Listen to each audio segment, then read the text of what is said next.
الحمد لله الودود الغفور الحمد لله الذي بنعمته تتم الصالحات الحمد لله والصلاة والسلام الأتمان الأكملان على رسول الله محمد صلى الله عليه وسلم اللهم آت نفوسنا تقواها وهداها وزكها أنت خير من زكاها أنت وليها ومولاها اللهم أرنا الحق حقا وارزقنا اتباعه وأرنا الباطل باطلا وارزقنا اجتنابه اللهم تقبل منا إنك أنت السميع العليم وتب علينا إنك أنت التواب الرحيم ربنا هب لنا من أزواجنا وذرياتنا قرة أعين واجعلنا للمتقين إماما اللهم لك الحمد كله ولك الشكر كله وإليك يرجع الأمر كله علانيته وسره فأهل أنت أن تحمد وأهل أنت أن تعبد وأنت على كل شيء قدير السلام عليكم ورحمة الله وبركاته الحمد لله رب العالمين أنفو أني أنبو أنكرو لمن كلب لا كفني أو سيرو أو مكيرو أو سبتيرو أو كبريرو أنو كلا كفليرو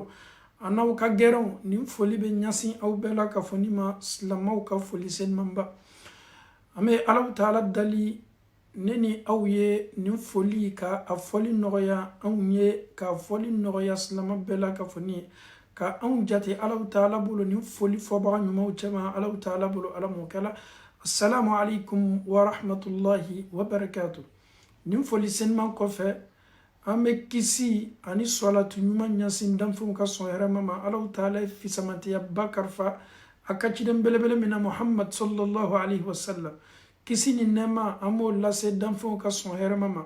anaka so dungo kelengele nambe kafara ka sahabauka kafara tabi'inauka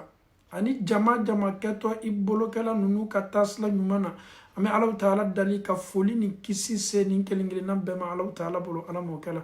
ame Allah taala dali ni kisi fana ka alase an fana ma amma kayro nansi yoro la alamo kala ame Allah taala dali anka sayafiru koromo ni koraw minu sala ka soro oni Allah taala mandi ko sebe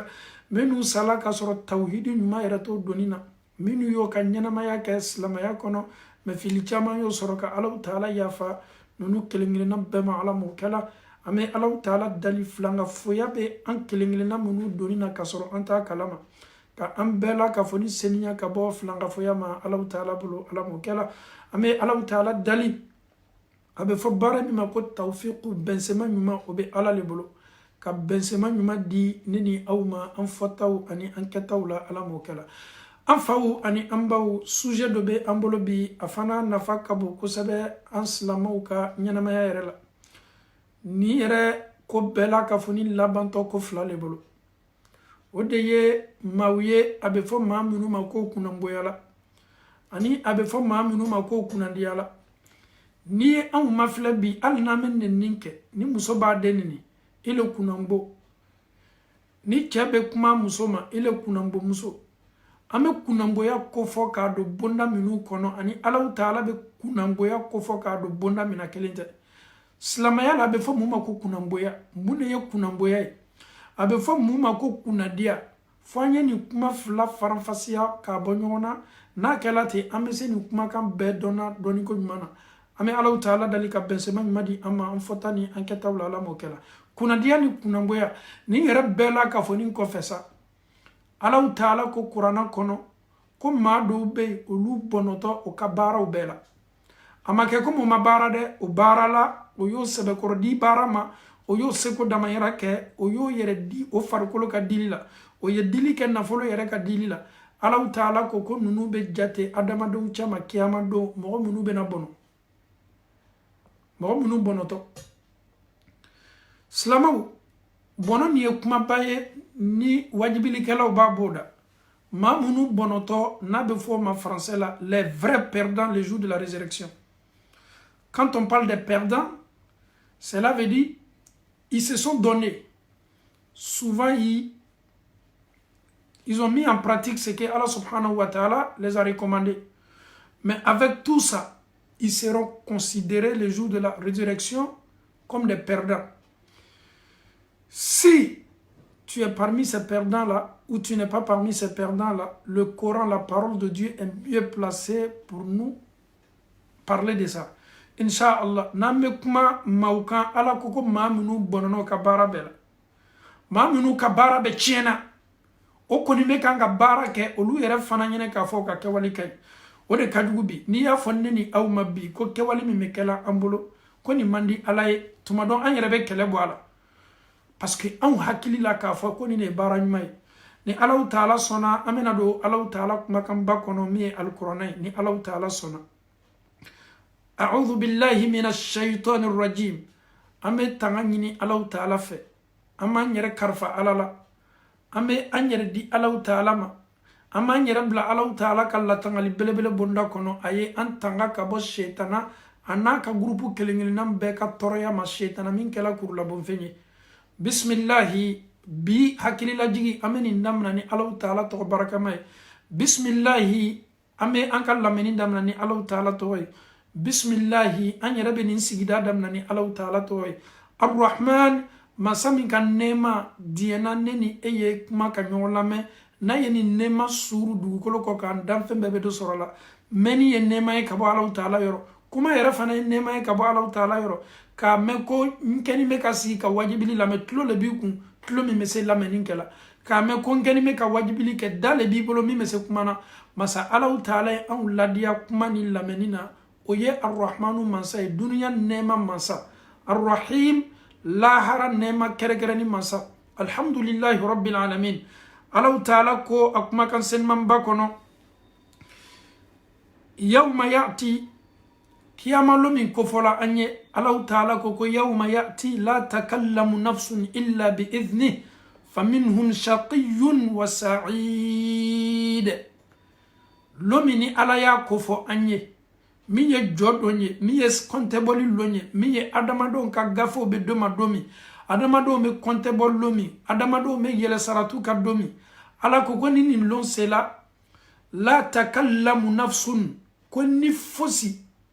tɛ se kuma na illa bi iznihi fo ni Alahu Ta'ala diɲɛna ka autorisation di ni min ma ko ye kuma Alahu Ta'ala banna o kuma na ko di faminhum nin kiti kɛnɛ belebele ka ni ye mafilɛli kɛ nin jama la faminhum shaqiyyun Alahu Ta'ala ko kunanbo b'o cɛma les vrais perdants o b'o cɛma maa minnu kunanboyala o kɛla kunanbo jɔnw ye kunanboya kɔrɔ ye di olu le kɛtɔ yɛrɛ yela jahanama kɔnɔ olu le kɛtɔ jahanama dungow ye a bɛ fɔ olu le ma ko kunanbow wa sa'id Alahu Ta'ala ko groupe filanan fana olu ye kunandiw ye kunanbow bɛ yen jɔn kunandiw fana bɛ yen kiyama kɛnɛ kan groupe belebele fila ni ne kɛtɔ ne ni e yɛrɛ ni nin banna fɔla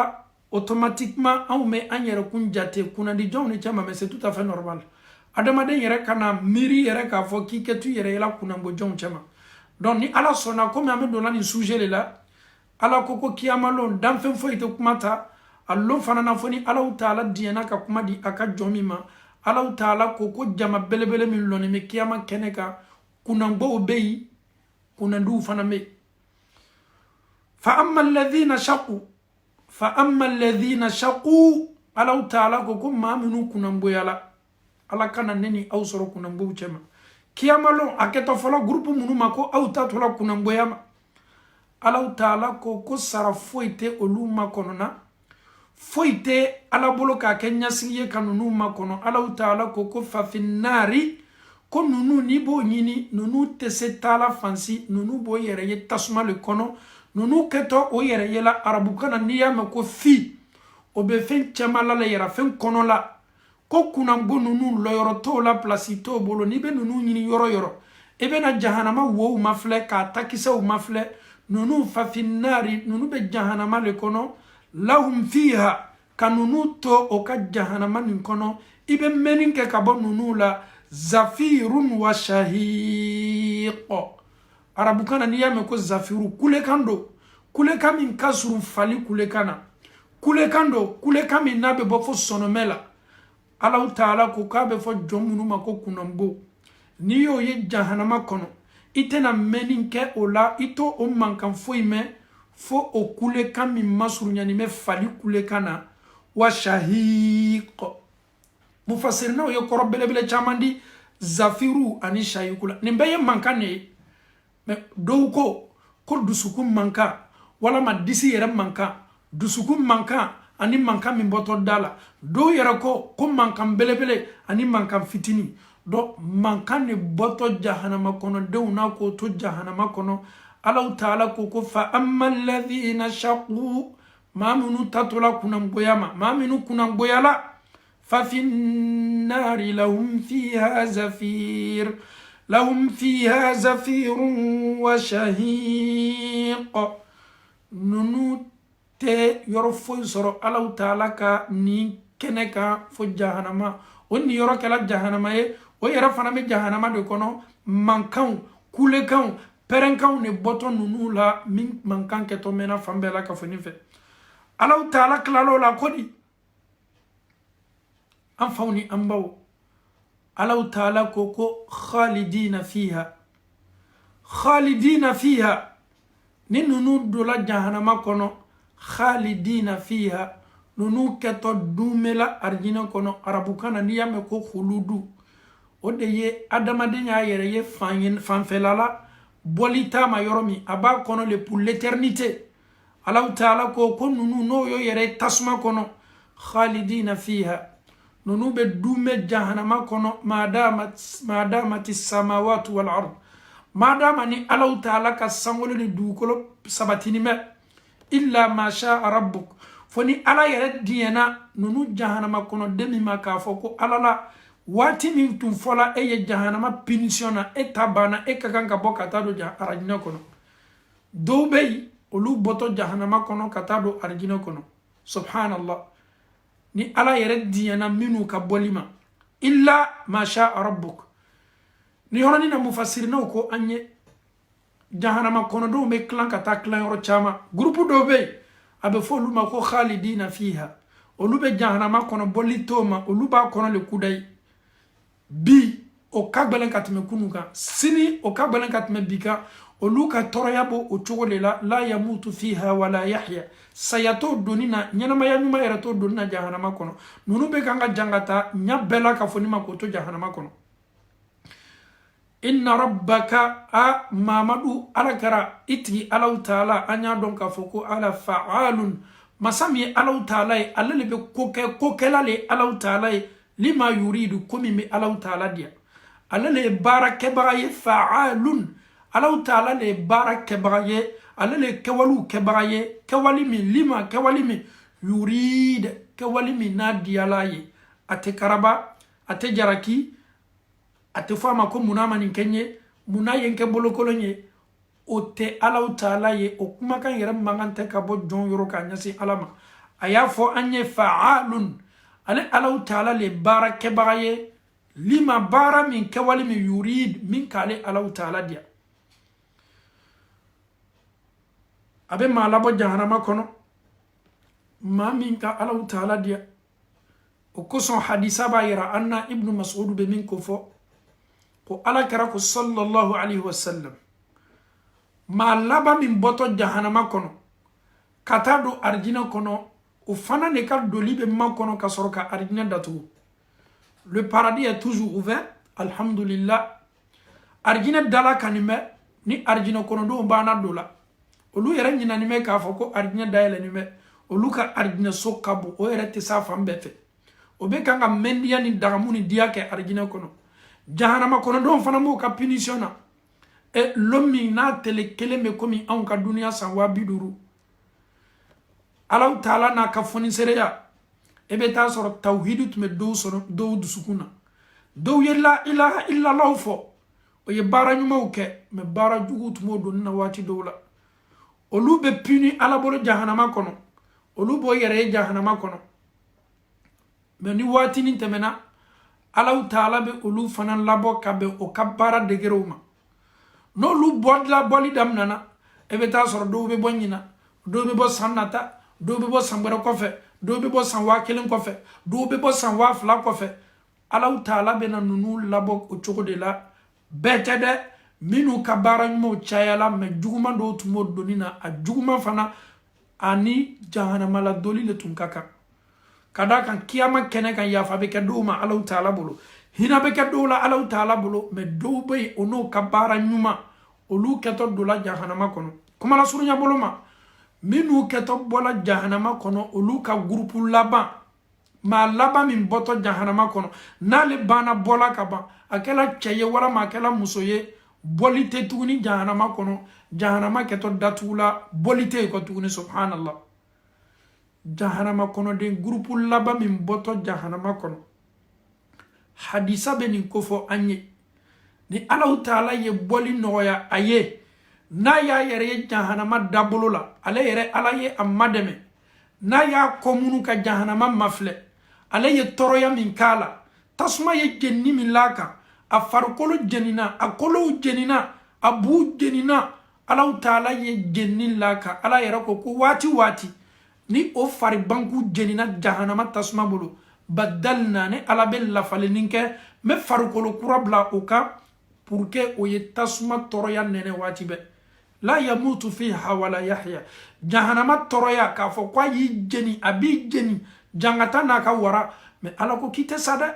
parce que n'i sala i tɛna tɔɔrɔya santi la saya tɛ jahanama kɔnɔ i b'a kɔnɔ i bɛ kan ka tɔɔrɔ i ni bɛ kan ka tɔɔrɔya santi i bɛ kan ka dimi santi i yɛrɛ la groupe laban n'ale bɔla ale b'i komunu ka jahanama mafilɛ ale kumakan kɛtɔ kɛla mun ye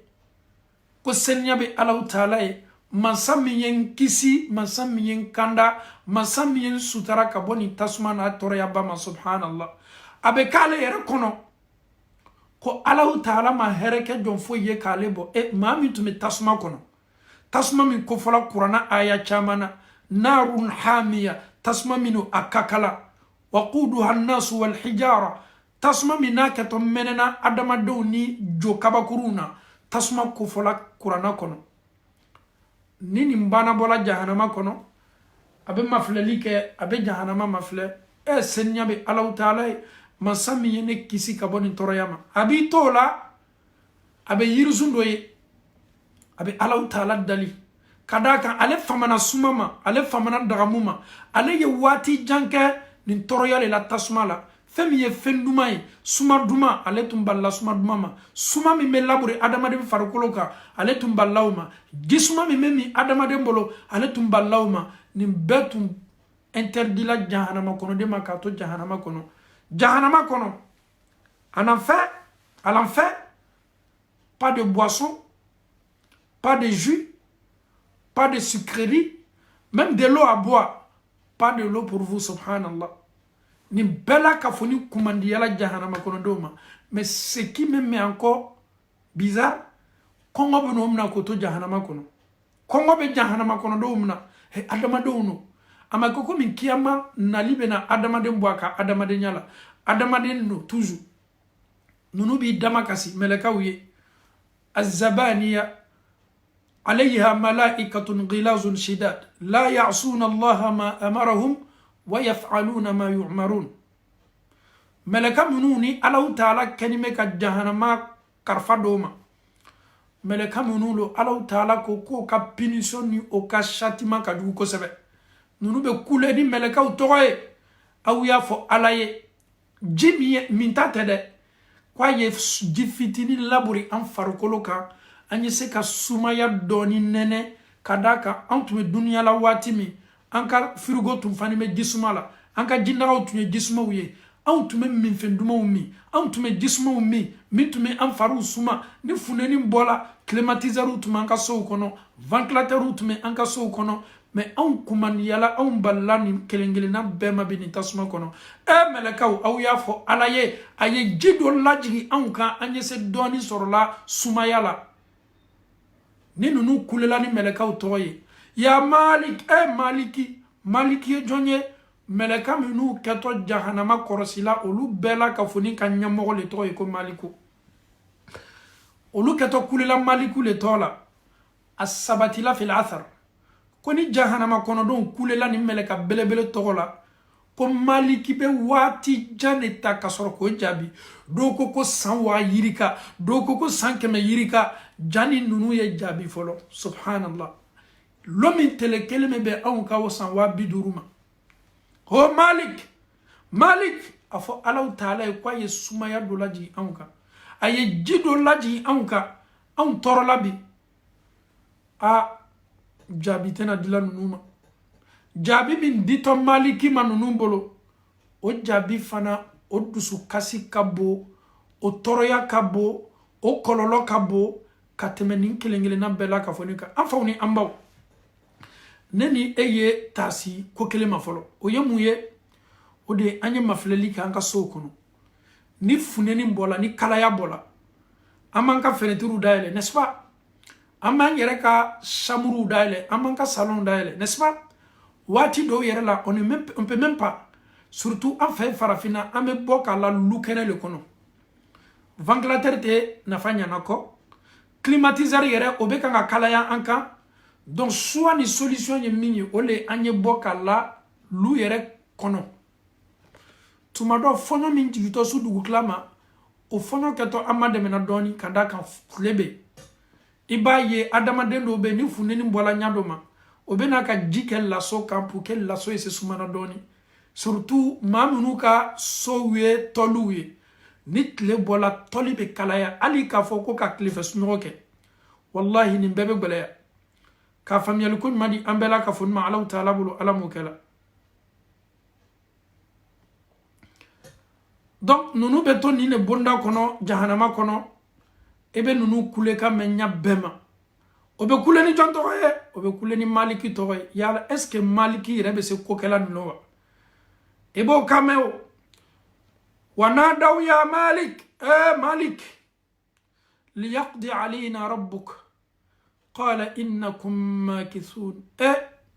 ni alaw taala be se kitila aw ka kunyala ni alaw taala be se aw mademena ka kiti bara labori aw kan aw boni toroyala ya malik ala ko qur'an kono ko nunu ka wuleli kan wanadaw ya malik ils vont crier avec le nom de Malik Liyaqdi. Dieu nous a oubliés. Nous sommes ici. Allah Ta'ala ni nanime encore ni toroya ni kobela. No ya fa maliki ba foye. Qala innakum makisun. Oye maliki wele. Maliki wati janka mojabi. Maliki ba foye ko innakum makithun subhanallah aw beni toroya minani fo cité aw kulani toroya la aw dumeto aw sabatito aw toto aw maketo nin toroya lela yelemanite changement et bolité aw ma subhanallah he jigitigale hete de ebe kulela danfe min tola ko e Allah Ta'ala wole no kima ko alala ko bolite aw ma ubeni kono yani watibe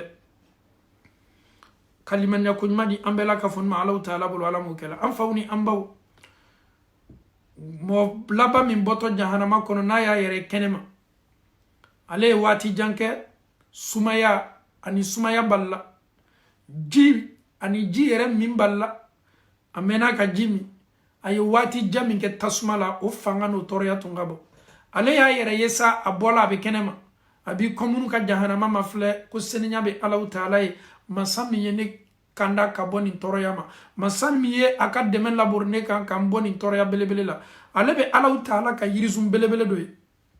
aben nata o yirizuna aben nata osumala jimi yera farame o yiri duguma aben nata nimbela abanyini Allah Ta'ala fe ko ala mi dali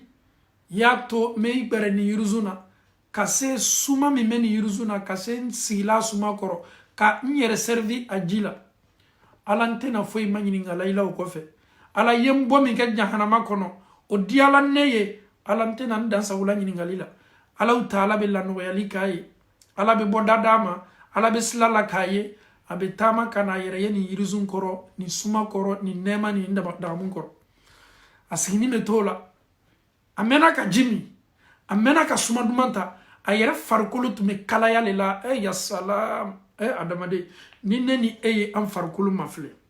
na me tala fiela ni tasuma kami yɛrɛ pana ka la ne ni e farikolo kan a bɛ tɔɔrɔya min lase an dusukun ma ne ni e b'a dɔn walama dɔ ye misɛnnin ta k'a turu ne ni e la o tɔɔrɔya min bɛ resenti ne ni e dusukun na ne ni e b'o dɔn ko maa dɔ de bɔra tasuma kɔnɔ ni a y'a yɛrɛ ye kɛnɛma ale ye sumaya ye ale ye ji ye ale bɛ perese ka nata ala cogo min ne ni e yɛrɛ hali n'o m'o fɔ mɔgɔ ye bɛɛ b'a dɔn k'a fɔ ala la nin ye koba ye n'a sera yirisunw kɔrɔ a bɛ t'o la a bɛ yirisun gbɛrɛ ye ale de ko ala n tɛ nin ma ɲininkala ɲininkali gbɛrɛ la adamaden ni adamaden Allahu Taala le masa ye masaba le Allahu Taala ye anw ye jɔn de ye an n'an ka jɔnya a bɛ fɔ k'an ye nin dabila an yɛrɛ b'a dɔn k'a fɔ k'a man ɲi an bɛ tugu ka ban ka baaraw kɛ al abdu abd jɔn ye jɔn de ye wa rabbu rabb masa ye masa de ye wallahi a b'a fɔ ko ala n ye dɔ gbɛrɛ ye ala n'i bɛ sa diɲɛna k'a fɔ ko n ye taa nin yirisun kɔrɔ ala b'a fɔ a ye ele m'a fɔ k'i tɛna ɲininkali gbɛrɛ kɛla yirisun premier i kɛlen bɛ k'i yɛrɛ dagamu o la masa Allahu Taala ye fonisere masa de ye a b'a fɔ a ye ko baasi t'a la a bɛ taa yɛrɛ sɔrɔ o fana kɔrɔ a b'a yɛrɛ dagamu o fana na a bɛ t'o la sa a kɛni bɛ ka yɔrɔ jumɛn ye sa o le ye arijinɛ ye yasalam yasalam an kana ɲina a bilala saratu kan a tun ma se saratu traverse la a tun balila nin bɛɛ ma mais Allahu Taala bɛ ko la nɔgɔya k'a ye ka ko la sɔnɔya k'a ye nin bɛna ka na a yɛrɛ sɔrɔ arijinɛ dunda la a bɛ commencer ka arijinɛ suma dumanw mɛn yasalam a bɛ commencer ka arijinɛ nɛɛmaw ye n'a donna arijinɛ kɔnɔ ale b'a ye k'a fɔ a bɛ komi arijinɛ yɔrɔ bɛɛ occupé nin bɛ a bɛ komi arijinɛ yɔrɔ bɛɛ tanin bɛ ne yɛrɛ nin yɔrɔ don arijinɛ kɔnɔ place jumɛn bɛ ne bolo arijinɛ kɔnɔ o ko bɛ a ma kaba dɔɔni o b'a kabakoya subhanallah a bɛ fɔ a ye Allahu Taala bolo duniya n'a kɔnɔfɛn bɛɛ a n'a continent bɛɛ asiatique européen africain i miiriya bɛ continent la a kɛla Australie ye wa a kɛla Amérique ye wa a kɛla Asie ye wa a kɛla Afrique ye wa nin continent bɛɛ fara ni ɲɔgɔn kan komi ale y'a yɛrɛ ye arijinɛ kɔnɔ ale bɛ a fana ka parti kɔ arijinɛ kɔnɔ a bɛ fɔ a ye arijinɛ parti min ditɔ e ma o ka bon ka tɛmɛ duniya fara ni ɲɔgɔn kan sunya yirika souvent c'est des propos souvent qui sont tellement difficiles à comprendre quand on prend l'Europe quand on prend la superficie de l'Afrique superficie de l'Europe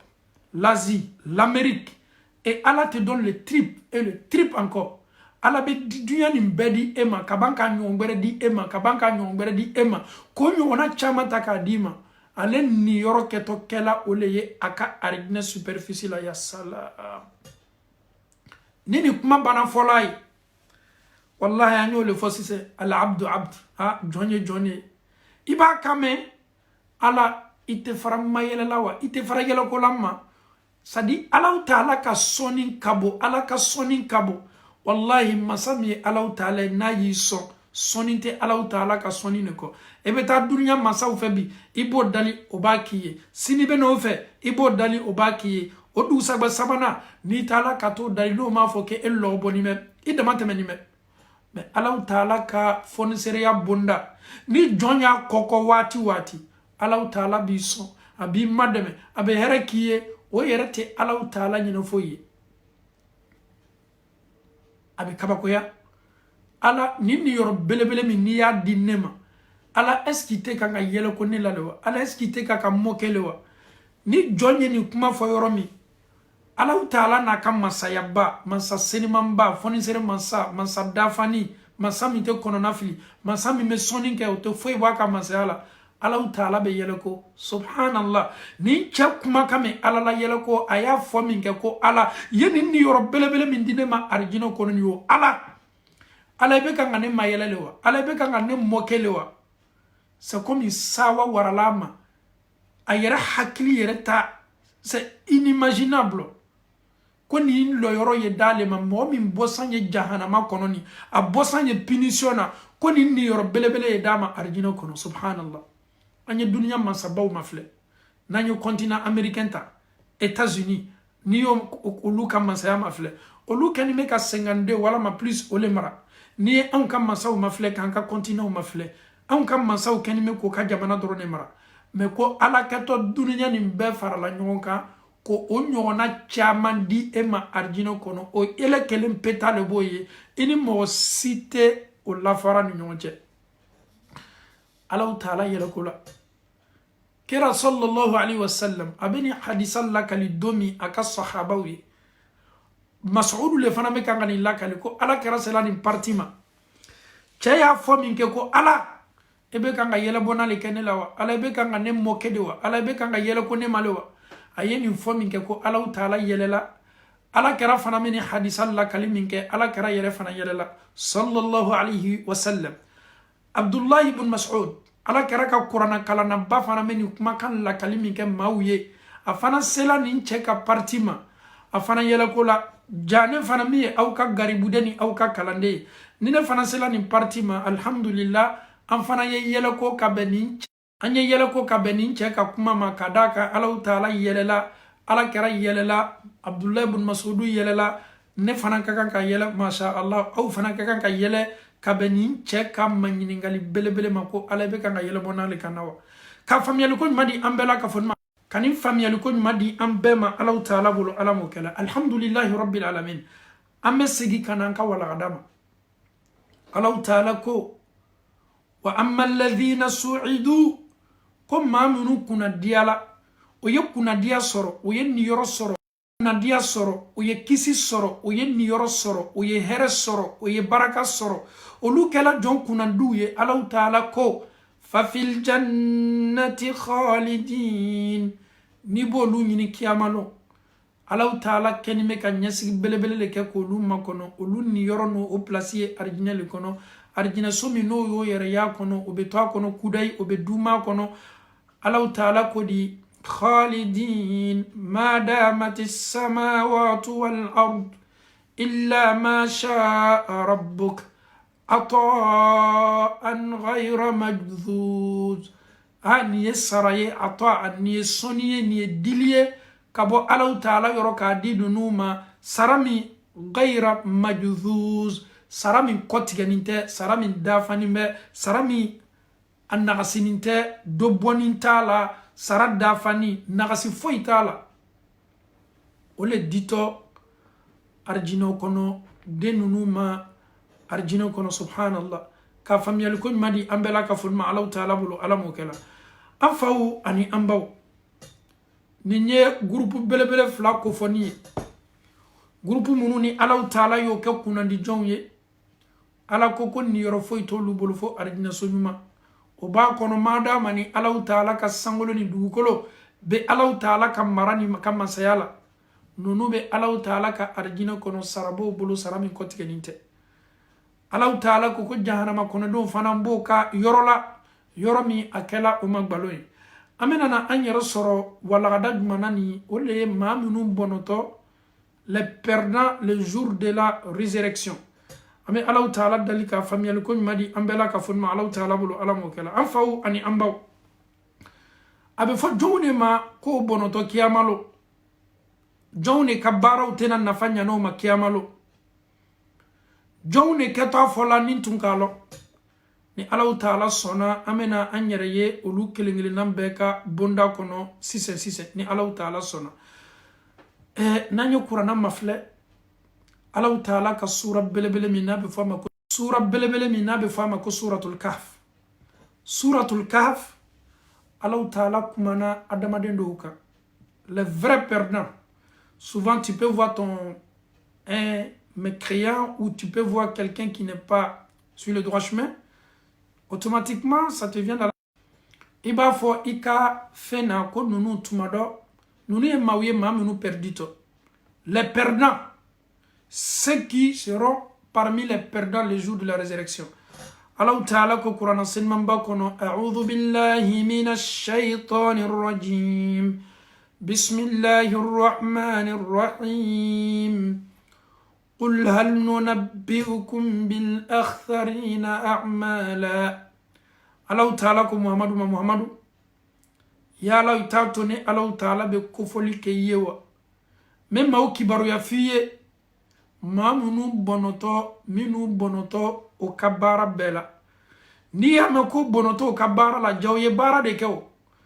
o ko so alaw taala ko bil akhtarina a'mala mamunu bonoto ka bara bela الذين ضل سعيهم في الحياة الدنيا وهم يحسبون أنهم يحسنون صنعا نيو مانينغا الذين ضل سعيهم في الحياة الدنيا ما منو كاكوالي بيتشينا وما كوتو الدنيا نكونيا او كاكوالي مني او حكلي بالا كافوكو كوالي نيمادو علو تالكو kununu ka kewali be tiena o bonno ka kewali bela o ka kewali minye kela o bolo bara nyumale o yere miriala ala ko ni be bara kunta ni bishite na nafanya noma ala taala bana ko di wa hum yahsabun nunu miriya bajigi o hakli bajigi o haboko kono annahum yuhsinuna sun'a ko ka baraw kay neni e joneta jatela kanga baraw kay laminikelaw aw ninne joneta jatela kaka barakay beko kaka barakay o ko son Allah taala ko wa hum ma minu keto bonono ka barabela yahsabuna abekenu kono ba jigi obe miri annahum ko olu yuhsinuna ko be kanga nyalike sun'a o kake walula ko ka barabekay. Si on te pose la question, tu tapes ta poitrine, je suis un bon musulman. Je suis un croyant. Je prie bien.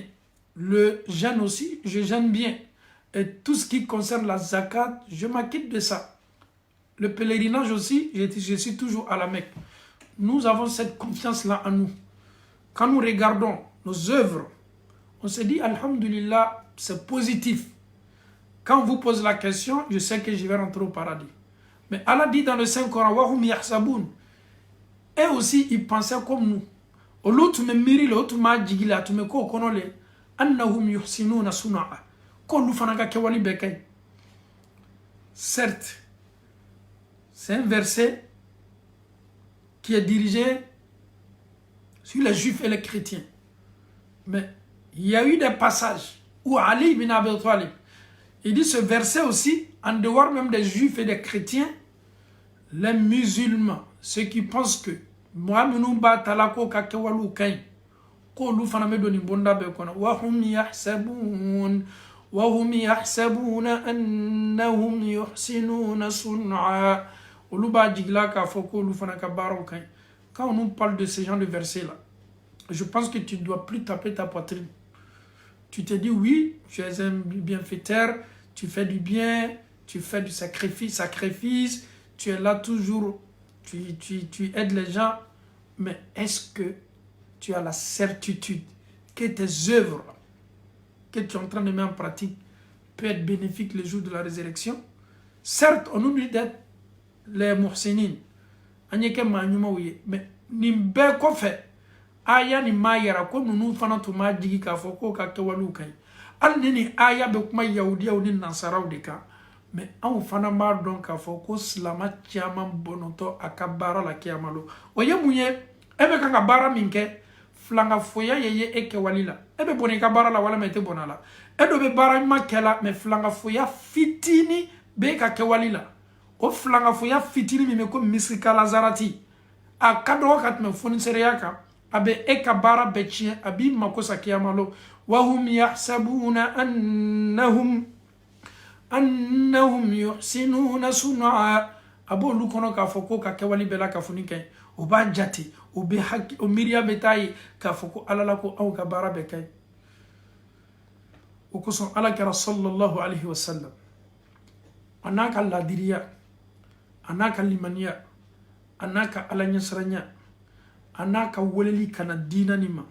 anaka kewali nyuma be ka adam na soma fo sufe ko faraka sufe na flaseluka ko faraka sigida wajibiluka ko fara aka misili la seluka ko fara aka sinjituka ko fara ala yefisamantiya minu bedama kira ko ayere kuma ko ala le yere ka bara tese arjina dilama ya salam wa hum yahsabun nunu kalime ka jigi وهم يحسبون نونو حكيلنا تنو ميريا وهم يحسبون نيو مانينغا نونو بافيه أنهم يحسنون صنعا كولوكا كوالي كين كوسبا بارا ميكلا أوبولو نبارا يبارا نمباية سارا نيوما لديتو لوما أرجنا لديتو أولوما ألو تالاكو قل هل ننبئكم بالأخسرين أعمالا الذين ضل سعيهم في الحياة الدنيا وهم يحسبون أنهم يحسنون صنعا قل هل ننبئكم بالأخسرين أعمالا أنفو أني أنبو ألو تالاكو يالو انت فوليك أو يوا أو منو سيني أمريكي ألو تالاكو أبنا أو حكي لاجي أو منو سيغني ما نيويورك منديالا أو منو سيغني ما أتلانتا دغمو نمولا أو منو سيغني ما فيلادلفي دغمولا أبي أو منو كونو كافوكو أو كاكوالو بكاي أو منو سيغني ما باري نيه أو منينغا أو كبارا بنيانا أو منو بمارسي ليل أو منو بناس أو منو بفرنسي فام بفه نيه أو منينغا أو كبارا بنيانا aw munu be Belgique ya niye aw manyininga Bruxelles aw kabara be kay aw munu be Anvers ya aw yera sabati ni somina niye am manyininga Anvers ambe ba fo kanga bara kay niye am manyininga Belgique sosola aw ma fo kanga bara be kay niye am manyininga Hollande ama fo kanga bara kay niye am manyininga Rotterdam Amsterdam naymeken angu kanga bara be kay wa hum yahsabun nunu ba Amerika digi annahum olu يحسنون صنعا كوكا كوالو بكاي يحسنون صنعا وبكا كوالي منك كوكا كوالي ممدو الله تعالى كوكو آية دمنانا قل هل ننبئكم بالأخسرين أعمالا قل هل ننبئكم بالأخسرين أعمالا أمي سيغني من لندن أمي سيغني من مانشستر أمي من ليفربول جو أمي من أنجلترا سوبلا كفونينا نيكا باراكاي نيون على بطولتي نيون لمن يموتي نيون مؤمنتي إيمانيا وانغا كوبا إسلاميا تيانو كباراكاي mais garantie ma me ebolo ki kabara nyuma me keli bolo ni kite ka bara do ke min ken me ka bara mani benyi min komi niye petroli ke logo ka tasuma be logo nyimi nyami ele ko ni ka bara kay mais kewali bere be kala ebolo ete kewali min jati o misali ay munye ame misali fitininta قل هل ننبئكم بالأخسرين أعمالا muso abaka furu kono emiriya be toroya ni tono limina a cheba bela buraka chani do be misiri sofa folo lela misiri sofa folo chebele kodo kenime bika anka mo bla trompeli ni corona filila ni yo lu mangini ngo ka sigidala si tu demandes à une communauté yem mangini ngali ke ko doni ka alanya saranya kabo olu bebe singa foko almamine c'est archi faux. Ni ye mama manyininga almamu le ka alanya saranya kabo galon fi almamu ye karanke tumado almamiya imerite olule na barakaka me ka foko almamiya mami mala ko le besna alanya nimbe o tetuya yede bi maminu jaka fari alau taala mani ma beye maminu be ban selima ali hijabu yere sutara maminu ba kele folo a folo ye ma minu ye ni ye a sege ka mafle o de ma ye minu ye kalange ma folo minu be ala yere kele ka dina kele ni ya mafle a folo yo lule ni ye mafle like konte boli la chaya mama ye kalange mama ye karamogo ye mama ye almamiye bolo fabbe ma minu ka ni ye mafle like nunu ka bara folo ye tonoli le kana umusoma olu fe non muso be tonyo fo itala subhanallah ala yarama tonyoli jate koye wallahi billahi tallahi meni sereya du kolo ko kaya masriya ala taala bara muso munu ben wele wati chama ko ka problème nya fo surtout muso munu sigini me karamo le ka tonyoli ka bobi o muso ka katme bela ka foni ka bi kali ka fo ko luye pak le signeni ala olu ni tonyoli ka kan ko fo itola والله من كلي علو تعالى ni y'olu maɲininka aw me tɔɲɔli kɛ a bɛ komi layiru le bo olu ni Alahu Taala cɛ ko olu ni tɔɲɔli kɛli ka kan baasi foyi tɛ tɔw ta tɔw le n'a kɛli man kan olu n'a kɛli ka kan muso jɔn bɛ yen bi o y'o yɛrɛ ye muso filanan walama sabanan walama naaninan o y'o yɛrɛ ye ninnu ala ɲɛsaranya jɔnw kun mais ninnu kɛni bɛ ka tɔɲɔli la o kan à 100%. ka faamuyali ko ɲuman di an bɛɛ la ka fɔ ma Alahu Taala bolo ala m'o kɛ la o kosɔn Alahu Taala ko qul hal nunabbi'ukum bil akhsarina a'mala ele ko k'i ye alimami ye ele ko k'i ye diina baarakɛla ye e bɛ kan k'i muso tɔɲɔ muso min n'a dil'i ma ele bɛ kan ka muso tɔɲɔ comme ale ye alimami ye da tɛ se bila ala le ta la mɔgɔ min bɛ mɔgɔ lali la jɔn bɛ taa ka t'o lali o muso tɔɲɔni bɛ je vous parle en connaissance de cause j'ai tellement de preuves pour sur ça. La majorité des prédicateurs, des imams, de ceux même qui parlent au nom de l'islam, nous chama yere nyogo tonyoli ke la tebi o kademaya la. Atonyoli do ye munye, awiye haketo. Ado wallahi muso menu bobolo. Ça dit ils ont une vie ni dadolo ka barola ni sigila ka miri ama tu te poses la question. Mais mune ka nunu jafaria Allah Taala mati. Mune ka nunu jafaria men yo ka sawraw la o ko so ma fo awye tamakiya bo awyere la o le ken me ka awsege communauté la ni ye almamiye mo tayira ka fo ka besla ala nyani mbeyde communauté la ni ye sel wele lay mo tayira ka fo ka le besla ala nyani mbeyde communauté la ni nyo foni serete o tayira ka fo le besla ala nyani mbeyde ame ko do le do nyona wati do la ka soro ko kelente ala nyasaranya makote kalambala ni Alahu Taala ye maa min jidi ala nyasaranya la ay hɛrɛ belebele k'i ye n'o tɛ shetana ɲɔgɔn lɔnnikɛla tun tɛ yen shetana a ɲɔgɔn lɔnnikɛla tun tɛ yen mais mun y'a to a kunnanboya la lɔnni titiri ni lɔnni dereki min tun b'ale kan na ale ko k'a ka fisa ni bɛɛ ye donc o kosɔn Alahu Taala ko e kɛni bɛ ka muso min tɔɲɔ ye muso jan a ka su la i ni muso min ka kan ka kɛ bi i banna ka da kan e de ye cɛ ye y'a dabɔ a kama ye muso tɔɲɔ i bɛ ban ka taa muso gbɛrɛ ka so kɔnɔ e ni Alahu Taala cɛ muso nin lani bɛ a tɔɔrɔni bɛ a sɔnjani bɛ e bɛ se nin kiti kɔrɔ Alahu Taala bara kiyama lo maa min tɔɲɔni bɛ hadisa y'a fɔ an ye maa min tɔɲɔni bɛ n'a ye Ala wele n'a ye Alahu Taala wele a ka weleli jaabitɔ le Alahu Taala bolo tɔɲɔli man ɲi dɛ tɔɲɔli man ɲi tɔɲɔli bi a ka surun maa minnu ka kunda la n bɛ kan ka maa minnu ko fɔ aw ye n tɛ kan ka nkalon la o la n bɛ kan ka min fɔ ni o musow bɛ kuma na mais min ye anw bolo dɔrɔn ka musow masabari ko dusuw suma o ye sabari nin ye lajarabili le ye o ma nin ka gɛlɛn dɛ maa min bɛ mɔgɔ wele ka na Ala ma n'o masina Ala ɲɛ a ka furu kɔnɔ o kɛtɛkɛla di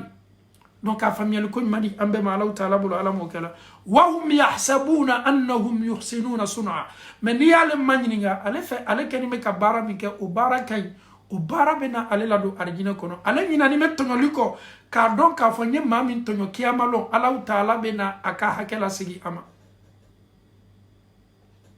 donc an ye tɔɲɔli dabila an ye siran Ala ɲɛ misiri ko minnu bɛ kalifa la an na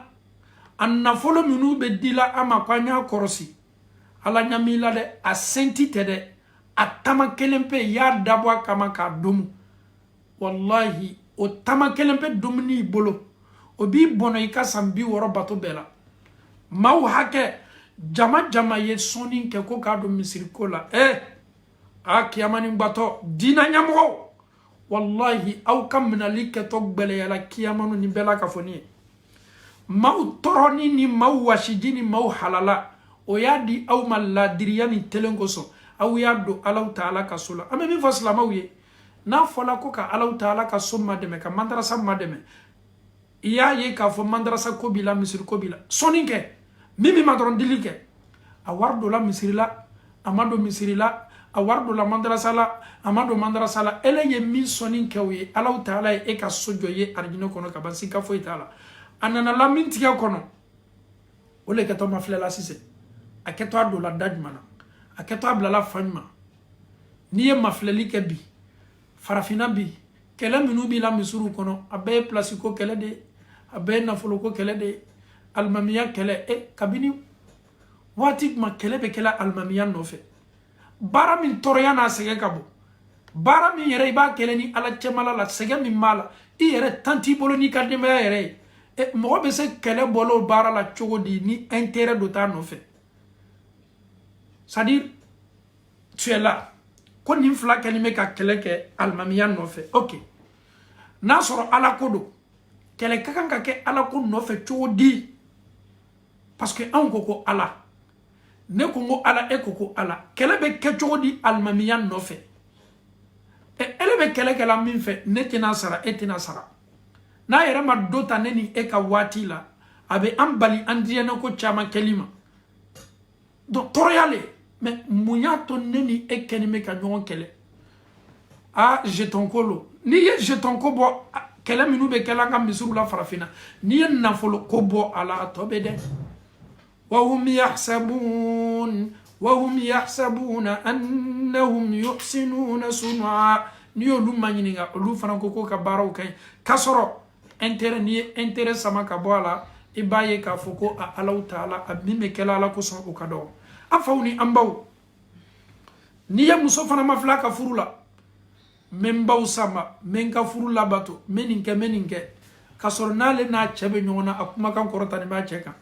nale be koko ke faye kulele wa hum yahsabun ni ya muso manyininga ale bolomala e munye me bakela ka din chema ma diane ko kelai membaw nim fawsa mala kasoro defo ni ala soso belebele do bale jogula ale kanime ko minimiser ko ke ko deniye wa hum yahsabun ni yo lum manyininga annahum yuhsinuna sun'a ko lu fana ka ke walu kay am fawni ambaw Allah ta'ala ko qul hal nunabbi'ukum bil akhsarina a'mala alladhina dhalla sa'yuhum fil hayati ad-dunya وهم يحسبون أنهم يحسنون صنعا نيو مانينغا أنغا كوالوكاي نيو مانينغا أنغا كوالوكاي كسرو الله تعالى كوكو بنوتو وكبارا بلا كفونينا الله تعالى كو أولئك ما منو بكانغا كفو الله تعالى بلو نونو الذين كفروا ما منو بنا ككافريا بآيات ربهم Allah ta'ala kuma kauma to masere munu follow yo qur'ana kono misaliya munu laburla bi ayati rabbihim Allah ta'ala kanin to masere ni ayawla yawdiyaw bana nasaraw bana umalla muhammadula o yera fana ko di waliqaihi ka follondo awni aw keto ala benyo yala fa habitat a'maluhum nunub kabara bebina fala nuqimu lahum ala ko kontena korotali kelaw ye kiyamalo yawmal qiyamati wazna ntena nunuka baskuli korotala nunuka baskuli keto jigilale sarate nunu ye kiyamalo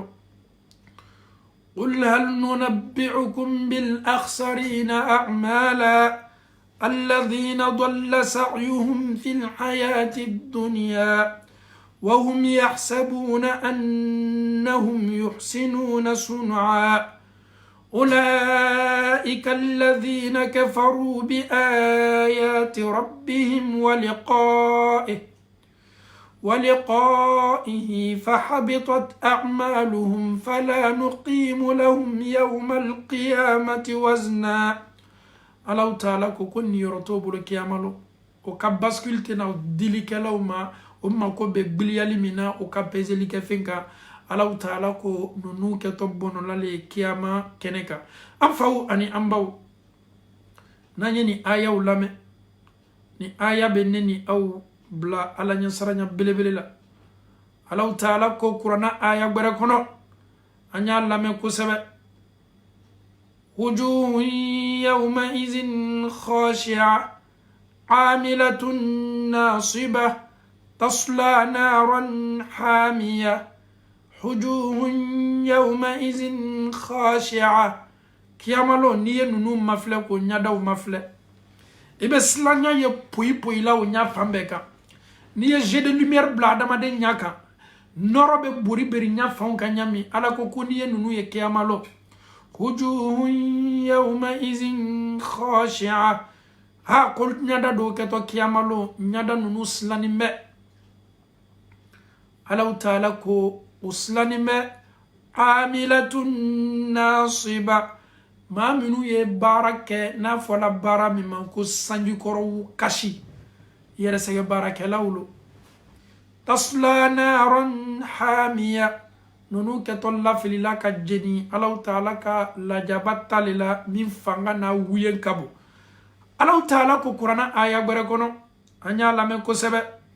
wa qadimna ila ma amilu min amalin faj'alnahu haba'an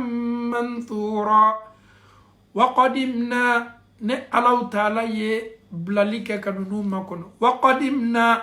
nyanya sigilike kanunu makono wa qadimna nye fenke kanunu makono nye blalike nunu nyafe wa qadimna ne Allah ta'ala nye blalike nunu jona ila ma amilu o kabara o sara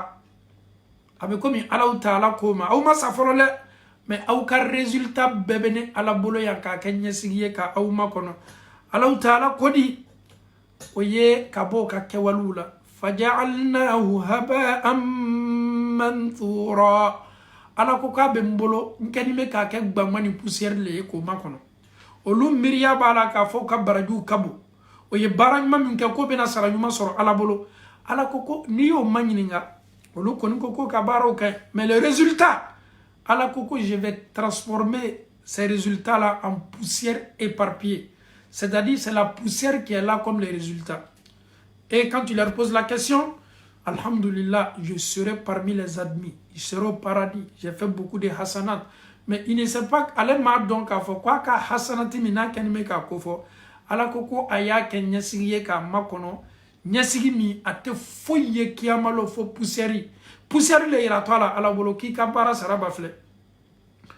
wa qadimna ila ma amilu min amalin faj'alnahu haba'an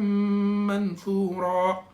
wa qadimna ila ma amilu min amalin faj'alnahu haba'an manthura wa qadimna ala ko kaye an nyasigi aye blalike an nyefe barawla ka bo an ka barawla bara munu kala sababu ye ka an ka baraw nyimi ka bara nyuma beba o bebe amma konona poussière le keto adamaden do makonona ko ka résultat ka famiyel ko madi ambela ka fonma Allah ta'ala bolo ala mo kala an fawu ani ambaw Allah ta'ala bena adamaden do ko fo anye وإنهم ليصدونهم عن السبيل ويحسبون أنهم مهتدون. Arrêtez de suivre ces gens-là, ils ne font que parler de Dieu. Suivez-nous. L'islam, ce n'est pas une religion. Olube balila. Kana Allah Ta'ala ka dina min kelin mama. Ni olu manyininga olu koko fana misla nyuma leka. Allah Ta'ala koko olu fana ye mawye mamunu bonoto kiyamalo kasaka olu nyana ka foko olu ye kuna di jongle Allah Ta'ala ko innahum takhazu shayatin awliya min dunillah nunu ye shetana le taka ko ka kotigi nunu ye shetana mogo le taka ko ka ko ke walu ke bawe nunu tuna shetana mogo ni shetana grupu de ko shetana le ye nunu ka konya mogoyata nunu yo di shetana le ma o kanyana mayabbe no klalo ka sundola sungalo doninko olube sungaro datuni ala soso dom belebele de ye obo shibe ba odela o yere fana tena dabla o yere fana mapere ka dabla sungalo madam na folo karamo ye wajibilike sungaro dam na karamo ye wajibilike sungaro mabam folo karamo be kanga wajibilike Slama chamana musoman siginime ka wajibili lame sungaro mi me bana samedi folo mi tuunto ala o ka sungaro domin keto o ya bela ka foni préparer Allah Ta'ala ko innahum takhazu shayatin awliya min dunillahi wa yahsabuna annahum muhtadun. Olu fana ma jigila ka fo ko lu ye jon kunandu ye ko lu kananine a ayanto ya yin doron kesa silamaya fana ma nunu do haramu olu be kuma saboter ka boycotter nin cogo de la ale kanime ka su min do ale yɛrɛ ɲinɛ k'a fɔ k'a ka sun kaɲi alhamdulillah ala ma ka sun ɲana mais min kɛtɔ ale bolo sunkaro kɔfɛ n'i y'ale ma ɲininka ale b'i bolo kɛ a ka sunkalo baara ɲumanw de la k'o le bɛna ale kunnadiya ka sɔrɔ ni sunkaro bɛ banna Amérique a pɛrɛni mɛ dɔn minnu organiser tɔ o bolo New York ni Philadelphie ni Paris ni Belgique ni Anvers ni Rotterdam a pɛrɛni mɛ a yɛrɛ bɛ déplacer ka na a dɔn na ko selidenni dɔ a silamɛw anw bɛ se tola nin baara la cogo di ka aridinɛ sɔrɔ surtout Canada bi o yɛrɛ fana mara kɛ tolon santiri le ye duniya bɛ kan ka kunkɔrɔta adamadenw bɛ kan k'i bolo kɛ silamɛya la mais dɔw bɛ yen i b'i kali ko kabini olu wolola olu yɛrɛ ma deli ka tulon kɛ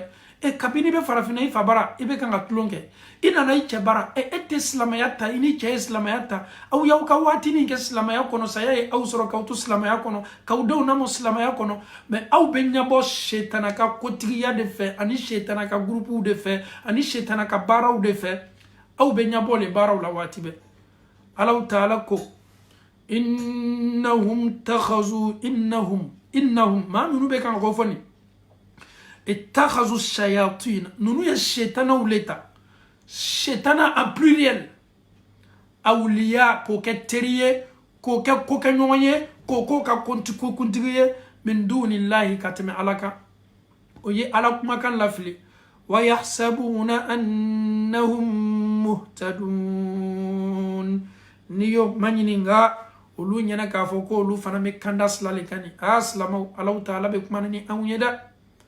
ne ni e kɔni tɛna fɔla kiyama lo k'an m'a mɛn an y'a mɛn a fɔla an ye an fa kan yɛrɛ la an tulo bɛ kan min mɛn ne ni e y'a mɛn a fɔla an ye o kan fana na daluya tɛ ne ni e bolo kiyama lo k'an mɛn Allahu Ta'ala kɔfɛ n'a ye ne ni e yɛrɛ bɛ min na ten ala kɛni bɛ ka an mafilɛ mɛlɛkaw bɛ kan ka an seereya i tulo ma lɔnni b'a la kuranna aya min kalanna i tulo ma lɔnni b'a la minnu ye setanamaw ta k'o kɛ teri ye k'o k'o ka kuntigiw ye a aya kalanna sisan e tolo don a la e bɛ mun fɔ kiyama lo Allahu Ta'ala ɲɛ o kosɔn Allahu Ta'ala ko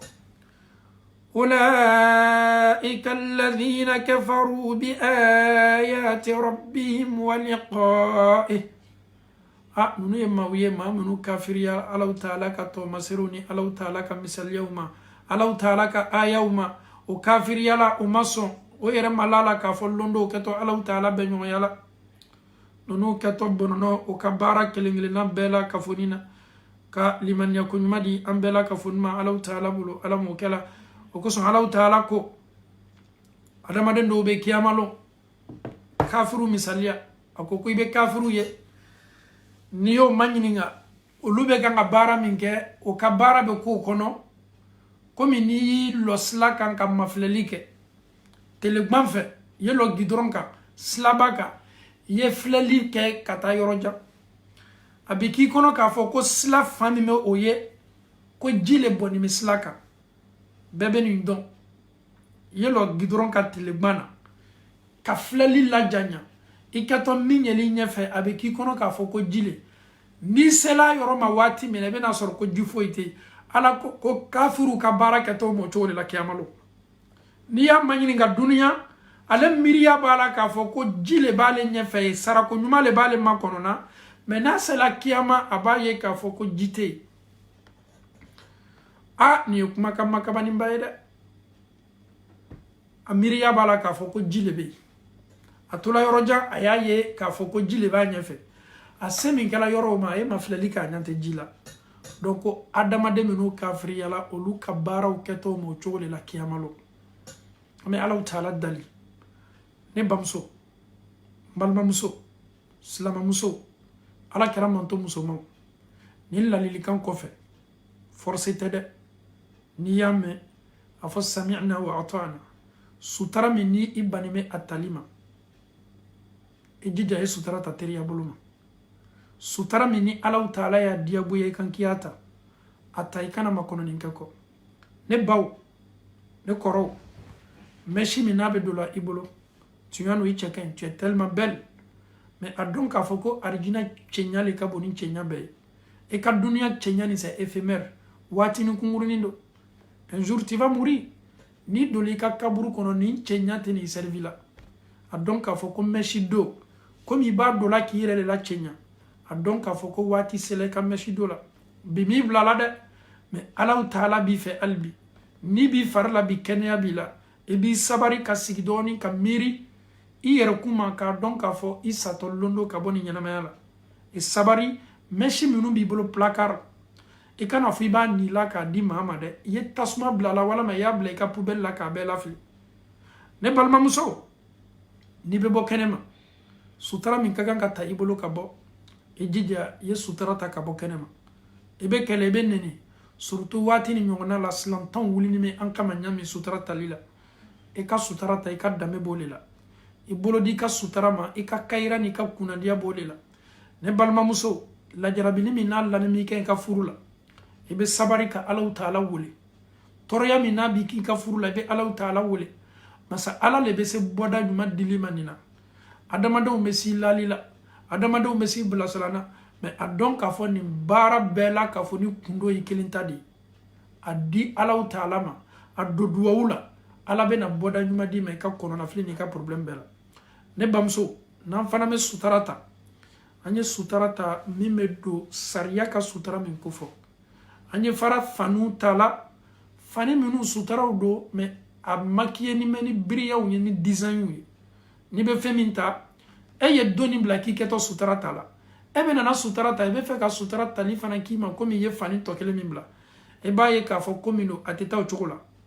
Ala ɲɛsiranya min y'a to i ye sutura ta i ye hijabu ta durukiba ta a bɔn i kana min tɛ bila k'i la i fari tɛ ye min fɛ k'a fɔ a ka fɛgɛ min yɛrɛ fana tɛ sunguruya fani ye fani min bɛ tali i bolo a bɛ don ni Ala ɲɛsiranya tali de o le diyagoyala i ma lamɛnnikɛla bɛɛ an kanuɲɔgɔn bɛɛ ne b'a dɔn caman bɛ kan ka lamɛnni kɛ o ma sutura ta fɔlɔ n balimamuso a dɔn k'a fɔ minnu kɛlen bɛ ka lamɛnni kɛ komi e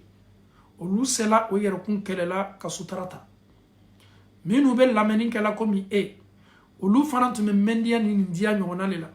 mais o y'a ye k'a fɔ ko nin dunya nin tɛ foyi ye ninnu miirila o yɛrɛkun ma londo olu de kɛlen bɛ ka o yɛrɛ ko o ka tulu ɲuman mu o fari la mais londo natɔ bolobɔrɛ le kɛtɔ o ko la don min n'i lani bɛ saya lafɛn kan i balila baara min kɛli ma k'a fɔ ko e ni le bɛ bɔli la Ala yɛrɛ ko kuranna kɔnɔ aw lani bɛ maa minnu la aw ka kolonnaw aw ka fangamaw aw y'a fɔ o ye ko n'o bɛ se ko la k'o ye ni bali bɔli ma k'o ye ni lasegi fari la i furucɛ a tɛ se ni lasigili fari la min y'i bali sutura tali ma a tɛ se ni lasigili fari la i den minnu y'i bali a doli ma a tɛ se ni lasigila i fari la ni min ye Alahu taala ta don a ka karifa don a b'a bɔ i la waati waati y'a diya a ye da min sigi i ka ɲɛnamaya la n'o banna sela ka ban Alahu taala b'i ni bɔ ne balimamuso bi ni aw sɔnna diina nin bɛ kɔrɔtaba sɔrɔ ni aw diɲɛna diina nin bɛ sila ta ni aw sɔnna komi Sumayata muso minnu ni bɔla nin diina kɛcogo ɲuman bolo ni aw sɔnna diina nin bɛ taa ɲɛfɛ ne baw an ye dɔ bɔ an ka tolonw na ne baw an ye dɔ bɔ ni invité la yɔrɔ la yɔrɔ minnu lo hali ni tolonkɛ yɔrɔ le ni dɔn de kɛtɔ ni musow ni cɛw le kɛtɔ ɲagamina ɲɔgɔn na ka dɔn kɛ hali ni fila ni ɲɔgɔn le ka dɔn kɛtɔ ele ye silan Ala ɲɛ y'i yɛrɛ bali ni yɔrɔ taali ma il faut pas obéir à ton frère pour désobéir à Allah subhanahu wa ta'ala. N'obéis pas à tes parents pour désobéir à Allah subhanahu wa ta'ala. Ibena ni lajarabili le ka ɲɛnamaya la nin bara do wabiya la ala tɛ nana ka kungoya kɛ yɔrɔ non i ma do wabiya la i y'i ka diina le ta ka ɲa ko fila nin tɛ se t'a la ele ko k'i bɛ arijinɛ kɔ maaw tolo kɛlen bɛ ka e laban i ka arijinɛ do la ni e do sala nunu tɛna diɲɛna kow dabila la o to n'o ka affaire dabila o to n'o ka business dabila nunu yɛrɛ min kɛta bɔla a yɛrɛ la ka duwawu kɛ e ye o ka dɔgɔ nunu cɛ ma il faut pas te laisser manipuler par tes camarades.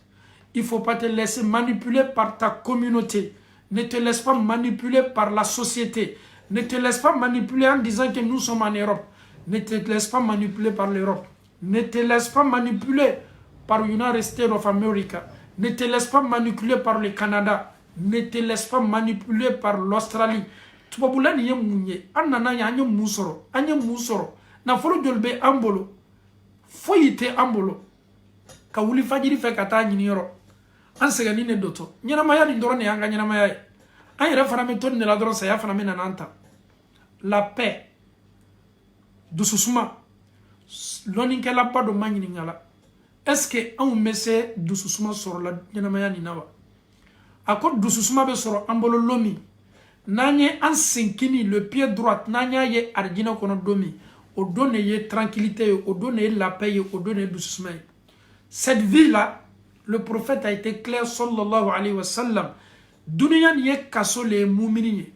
n'i ma diɲɛ duniya ka kasoya ma ele ko k'i bɛ liberté le kɔ